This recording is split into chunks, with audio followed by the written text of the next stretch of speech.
Hello everyone, welcome back to the channel. Today we're tackling a project that's not only great for your wallet, but also for the planet.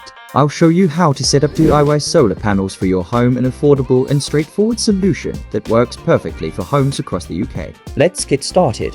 First things first, let's go over what you'll need. Solar panels, a battery for storing power, an inverter to convert the energy, mounting brackets, basic tools like a screwdriver, drill, and spanner. Pro tip: look for solar kits with a high efficiency rating for the best performance in UK weather. Step 1 is choosing the perfect spot. In the UK, you want a south-facing area with minimal shading to maximize sunlight. Once you've chosen the spot, secure the mounting brackets. If you're not comfortable working on the roof, you can set them up in your garden instead. Step 2.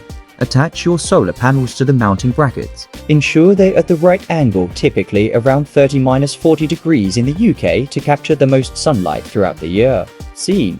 Wiring the system.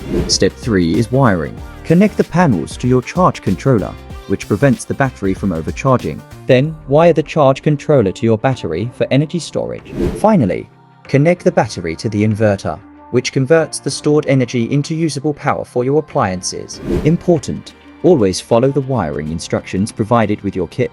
Step 4. Test your system. Once everything is connected, check that the panels are generating power and that your battery is charging. Use a multimeter to verify that the system is running smoothly. And just like that, you're generating your own clean energy. Did you know the UK government offers incentives like VAT reductions on solar installations? Solar power is an investment in the future for your home and the environment. If you enjoyed this guide, give it a thumbs up, subscribe for more home improvement tips, and let me know in the comments if you're planning to go solar. Thanks for watching, and I'll see you next time. Subscribe for more sustainable living tips.